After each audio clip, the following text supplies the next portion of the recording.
Olá pessoal, amigas, amigos.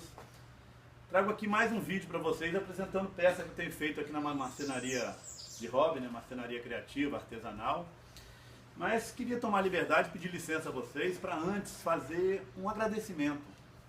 Agradecer a Deus por, desde o ano passado, ter colocado em meu caminho, com minha convivência, pessoas maravilhosas, muito boas, que fazem parte do grupo Marceneiros do Brasil, o GMB. É um grupo que debate marcenaria, artesanato em madeira, só tem gente boa, é um grupo família mesmo, tá?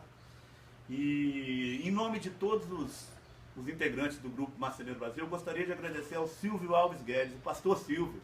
Pastor Silvio, pessoa fantástica, uma sabedoria impressionante, conhecedor da palavra de Deus e da palavra dos homens, sempre tratando todos com muito carinho, sempre trazendo uma palavra de paz, de incentivo e sempre com muito bom humor.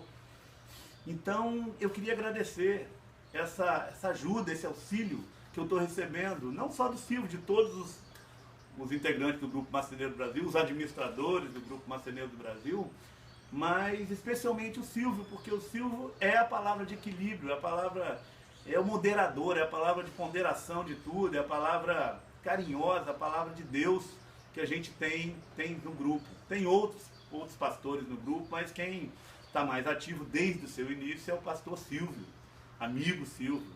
Uma honra para mim poder partilhar da sua amizade e convivência diária, tá, Silvio? Agradeço a Deus sempre por isso. Você é uma pessoa abençoada e para mim é uma bênção conviver com você. Muito obrigado e ó, tamo junto, sempre, tá? E serragem. Então agora vamos falar um pouco de marcenaria, né? O vídeo de hoje é para apresentar para vocês esses dois criados mudos. Fiz com madeira de pinos, comprada, não é reaproveitada, porque eu precisava de uma madeira mais larga e dificilmente você acha pallets aí no mercado com tábuas largas assim. Então, criado mudo moderno, tá? Com pezinhos modernos, ele é aberto porque é para guardar livro, objetos aqui, objeto em cima também, ao lado da cama. E eu fiz ele com 48 de largura, 38 de profundidade, 18 de altura e dos pés até o tampo dele tem 52 centímetros. Então, ó, acompanhe aí e vamos ver o desenvolvimento da peça. Se gostarem, dê um joinha aí para incentivar o canal. Valeu, gente? Obrigado!